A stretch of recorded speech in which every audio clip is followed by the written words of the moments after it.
So as many of us expected, Alen the Savage Babić savages Mark Bennett for 5 rounds. Now, I predicted that this fight would end around round 4.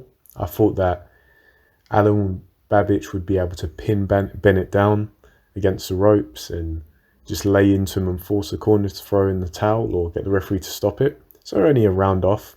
It got to the end of the 5 rounds, and then the break in between the 5th and the 6th, the fight was called off.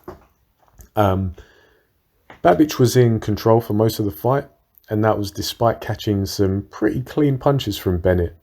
It was a firefight throughout the entire fight, and early on, Bennett especially, he did try and land. He wasn't intimidated by Babić at all, and I think you could really see that in the weigh-in, especially because they came obviously head to head, and Bennett, they had a little bit of a slapping match, and Bennett, for my money, he didn't look in the slightest bit nervous. You can tell this is someone who's he fancies himself in a fight, and he stood up to Babić and he tried to give it a go. He was trying to take Babic's head off, and for some moments it seemed like maybe the wheels could come off and maybe Babić could come undone, but the output of Bennett seemed to go right down after the first round, and Babić was early on himself looking as if he was going to employ a kind of in-out style, a bit more mobility than we'd ever seen from him before. And he had particular success with a step back 1-2, but as I say, the pace dropped significantly after the first round, as did the mobility of Babić. And I think that what played a part in that was the fact that Bennett was able to use his weight advantage, something like a 63-pound weight advantage, and he was able to tie Babić up somewhat effectively in spots. I think, as I say, it was a massive weight advantage. 63 pounds. Babić only weighed in at 210 pounds, whereas Bennett weighed in 273.5 pounds, if memory serves me correctly. So that's a big weight advantage, and Bennett was trying to use it. He was trying to use it. The fight was waved off, as I say, after 5 rounds, and I think this was one of the rare examples, or rare instances rather, of where a fight should be called off slightly earlier than it was, because Bennett was taking a lot of heavy punches, very accurate punches, and I wouldn't have grumbled personally if the fight had been stopped even a round earlier. Bennett showed that he's a very tough man. I outlined in the pre-fight video, and many of the commentary did as well, that he took clean shots from Nick Webb, who, despite his flaws, is a big puncher. And many would rate him as a bigger puncher than Babić, but Babić was just hitting him so cleanly, so accurately, and so often with hooks and uppercuts, big punches. But Bennett, I don't know what he's made out of. He's a low-level heavyweight, let's be real, but man, he's tough. He is tough. Many people are going to probably criticize the power of Babić, saying, oh, the only reason it went so many rounds and that Bennett wasn't knocked out cold is that Babić doesn't have good power.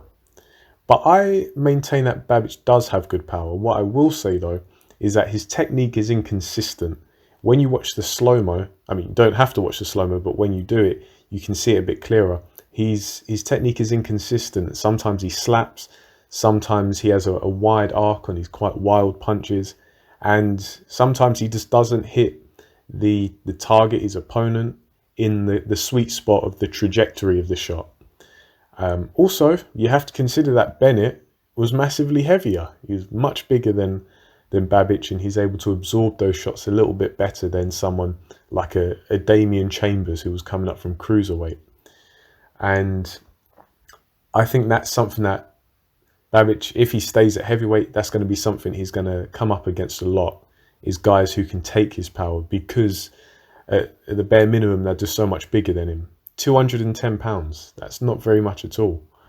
But I do believe that he has some strengths because of his size. He will probably have a better engine than most heavyweights. I know his stamina is still under question.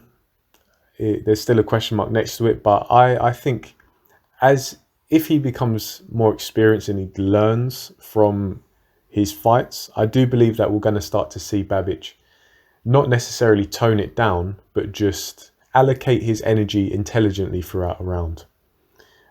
If he has to, you never know, this guy may have an absolute beastly engine, but based on that performance, I don't think it's the greatest engine, but I do think he's good. I think he's got good stamina, good power, and a good work rate. Yeah, that's my assessment of this performance. At the end of the day, I think it's what many people anticipated. I didn't come across many people who picked Bennett to win, but Bennett's job was to take Babić more rounds than anyone else, and I think he did that. And I think this was the performance that people expected. So I can't be too critical. Babić is not a high-level operator in terms of skills or any kind of that technique. No, you don't see him to see silky skills and effective boxing. You tune in to see him have a punch-up and a bar fight and a brawl. You know, something reminiscent of what you'd see on World Star Hip Hop. And that's what you get with Babić, and it's entertaining. So yeah, it entertained me for the first few rounds, but then it did start to get a little bit brutal, and you thought that Bennett should have been pulled out. But, you know, he's a brave man, and it was a corner stoppage. So that's my take on this performance. In this fight, be interesting to see who Babić goes up against next. Yeah, long live the Babić KO train. So yeah, if you want to discuss this fight in the comments, drop me a comment, I'll get back to you. Like, share, subscribe, all that good stuff. Thanks for listening, and I'll catch you in the next video.